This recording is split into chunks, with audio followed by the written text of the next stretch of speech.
knowing where that level of compaction is, and then you can decide what kind of management it takes to overcome that compaction layer. In this case, if it is more than 250 pounds per square inch, your plant will not be good. You can be sure about that. The root will not grow.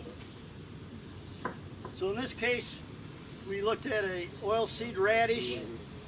This is a cover crop, and this is where there was not any cover crop. So you can see the differentiation there of about 100 psi from the surface all the way down to about 20 some inches. It kept that separation, and it showed how that radish cover crop kept the soil loose all the way down through that whole soil profile. So that's what we want to see. Trying to keep it below 250, basically got it here down to almost 16 inches before it had any root restriction. He's asking what about the moisture. So when's the best time to use a penetrometer? Would today be a good day to try it? Probably not too bad. You don't want flooding, of course. If it's standing water, it's going to be so slick, you won't get any resistance. You go out there when it's bone dry, you probably can't even get it in the ground, right? So, you know, it's kind of like planting conditions where you can get a tractor on the field where you're not picking up mud on your shoes, but you don't want it real hot and dry. So I like to go out, you know, shortly after planting or maybe right before. Then also like mid-September, it starts cooling down. We get some rains maybe around Labor Day. So if you're comparing things and looking for that compaction layer between fields or from year to year, look at your soil moisture condition. You know, look at the time of year. You know, do you have mature plants with a lot of roots in the soil? Are you in the spring with no roots growing? You know, those are all factors that could affect that penetration resistance. So just be consistent. But then as you find that compaction layer, you can use things like cover crops instead of doing steel tillage. Because what happens the second time you go over that field after you use a subsoiler? You know, the first time you loosen it up, everything's nice and fluffy. Well, now you got to do something with that field that's not even. What happens then? You push it right back down again. If you're not careful, you can make it even worse than what you started. If you're using heavy equipment, you know, a combine or something going back on a loosely tilled field versus continuous no-till where you keep that structure intact, you've got to be very careful about relieving compaction with any kind of tillage. Living roots growing year-round naturally open that up, and they're so fibrous they connect continuously through the soil, where most subsoilers are what, on 30-inch spacings or more, so they have to allow that explosion of the soil between there.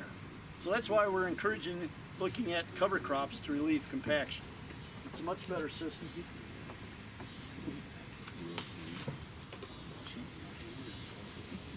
Okay, soil health. You know, we looked at all these microbes. An easy way to detect soil organisms is by the respiration in the soil. Because what are microbes? They're living organisms, right? So they're going to give off CO2, they're going to respirate. So this is looking at a long-term grass sod, a clover field, and something with bare soil with no cover. Again, this is like in early June. So you can see the long-term sod had a lot of organisms there, giving a lot of good respiration. So, you know, that's showing a lot of good activity. That's probably pretty good soil, right? The challenge of all these soil health tests is to not rely on just one test if you're not careful. With this, I would say sod is my best soil. Well, now let's look at nitrogen. Long-term grass sod, how much nitrogen would you expect?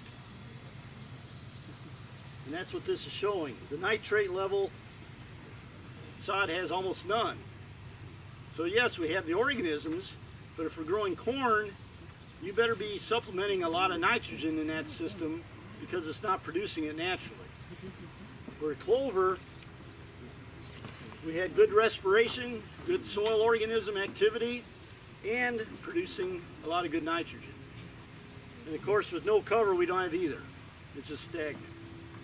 So you got to think of your system, and there's natural ways to promote these organisms, and you have to be careful, you know, to do enough testing to be accurate, to understand what's going on in your soil, what the soil needs to produce good crops. So you got to look at the whole system and what the capabilities of that may be.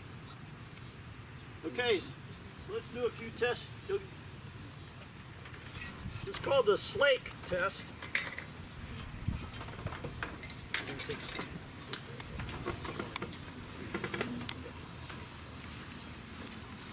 So, you guys seen this done before? So I have hopefully a poor quality soil. It's pretty light color.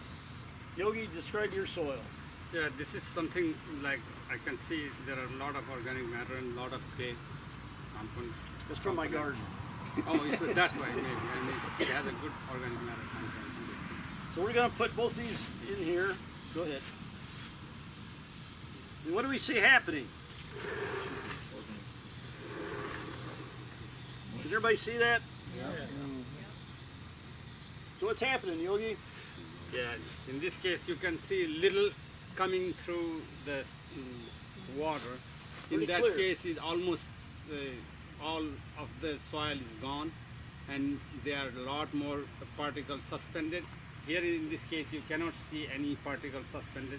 Yeah, it has a little bit, but water-wise, you can see a lot more clear than the Allen's. So what happens with that second or third 1 inch rainfall in this kind of soil? What's going to happen to it in the crust? It's going to be very fine material, all settle out and wash out, where your good quality soil is going to hold its stability and not cause crusting, and can handle the infiltration into that, where these soils explode and seal over as soon as the sun comes out. You've probably seen that, right? You get a rain, the next day the hot sun comes out, and you got concrete right away. Where that soil will hold its structure, allow the water to come through, and we can see probably an hour or two later that still may stay the very intact state is still in Still, there. you can see the water is very clear. Remember I showed you a slide? No flow, no blow, no glow. So this is no flow.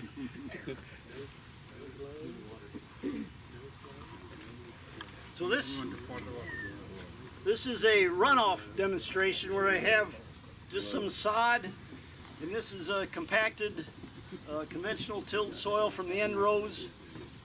So this equals a 1 inch rainfall. Oh, that's So nice. it's going to have little holes, so it's kind of more of a gentle rain. And we're going to have some come off the surface and some come through and be collected underneath. So make sure we collect it here, Yogi. And we're going to pour the whole thing all at once. So pour it all at once. Ooh, look at that. Yeah, I think it's working. Well, Yeah, and this it's one. working. Oh, there, but here it's working fine. Maybe that was not aligned.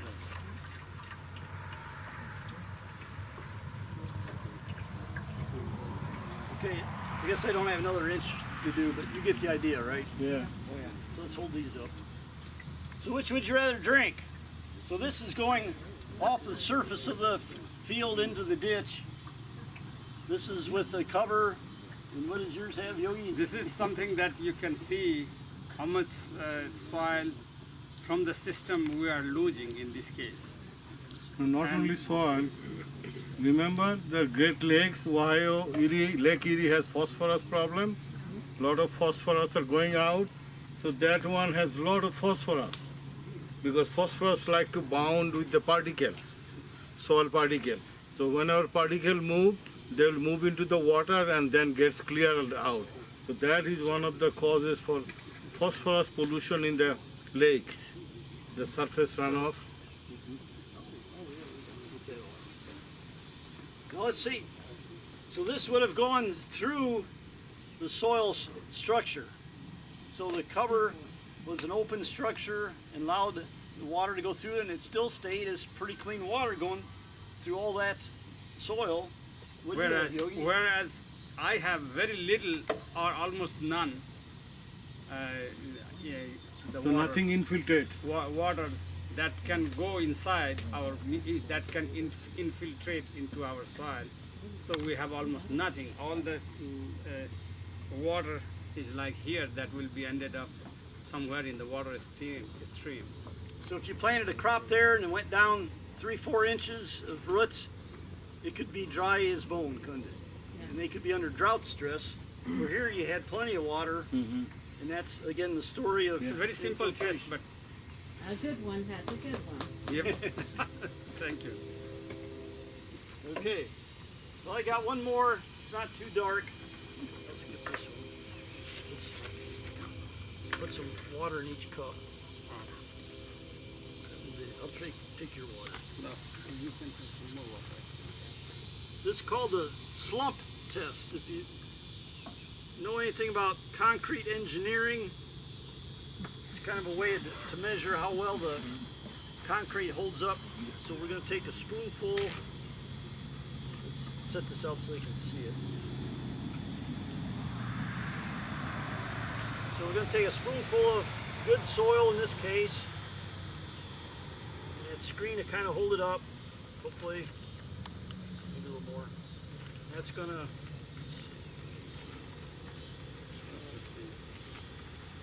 this is bad soil on this side.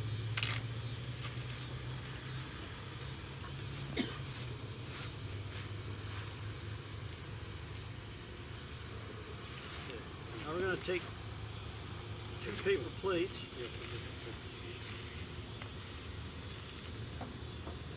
About ready. I'm just going to dump it on the paper plate.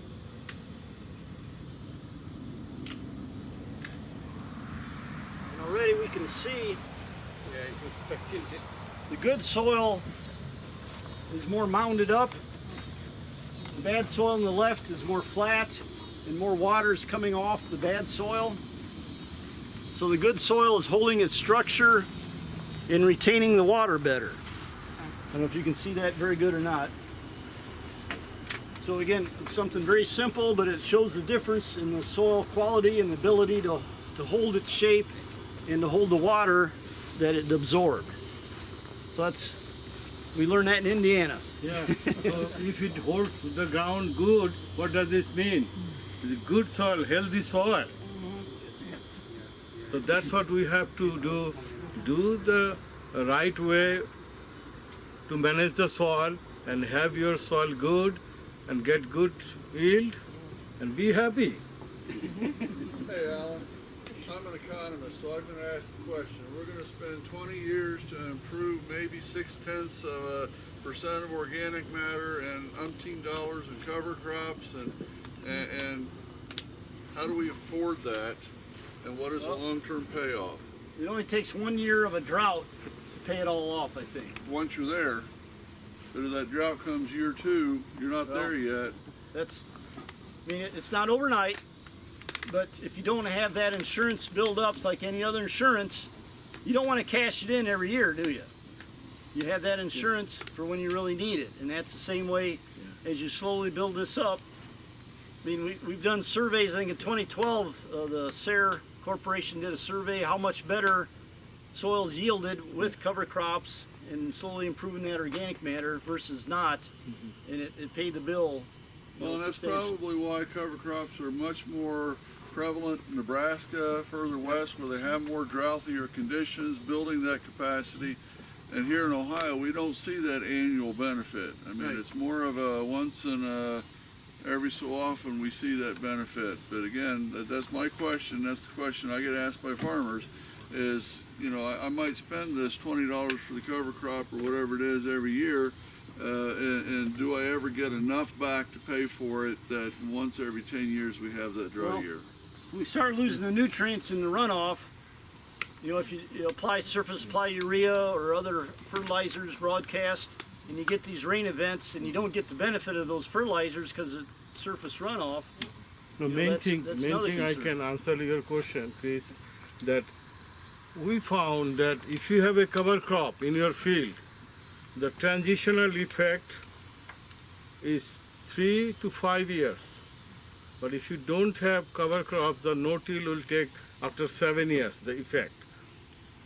But the organic matter you accumulate after 7 years, you can slowly cut down your nitrogen fertilizer, 10%, 20%, 30%, but at best, maximum is 50%. You cannot cut more than 50%. So because soil needs some steady supply. So accumulation, that is one of the hidden benefit we are getting over time. So you have to give some time and to build up. So as a result, long-term effect would be the good, because anything you blow it up, it will take 5 minutes. For terrorists, put the bomb, goes off. But to build that building, it takes some time. That's what I would say that. But it has a lot of benefits. Over time, you will find that it has benefits. So If you don't save your topsoil, you'll be farming subsoil, and boy, that you don't want to be down to that zone. yeah, So you that's gotta what preserve. I mean. You know, the Ukrainian soil, one of the finest soil in the world. But if you go there, believe me, it's a dark color, and they plow again and again. And when they plow, like a boulder, like a big chunk of soil, no structure, and they irrigate every 4 days. So think about every 4 days to irrigate, to grow corn. So how you are going to make money? It is Ukrainian. I mean, I was surprised. So that's what we have the project. I got a Ukraine US grant, so we are transferring US technology in Ukraine, and they are really happy to see that how US technology can help them. And we are using aspirin. The aspirin you take as a painkiller, we are using them to control the drought. It makes the plant drought tolerant. So now rather than 4 days, we are going for 6 to 7 days irrigation. So you see how we save water, and those plants are bigger. So those of you attended my presentation, you have seen some of the Ukrainian results I showed. I mean, it's really, really, I mean, to see the effect. My God, Russian, they plow deep moldboard again and again and make the soil concrete when it is dry. But it's like black, real black, but main organic matter, as Alan told, active organic matter gone. So we don't want. So that's why you should be very happy and very, proud that US farmers are at least 10 to 15 years ahead of rest of the world. Believe me or not. You guys are doing excellent work, much better than the other people in the world. Okay, well, I guess it's getting Thank you, dark, Alan. so- So, yeah, Alan has an evaluation. Please fill out the evaluation if possible. We'll collect over there when you go over there. Okay.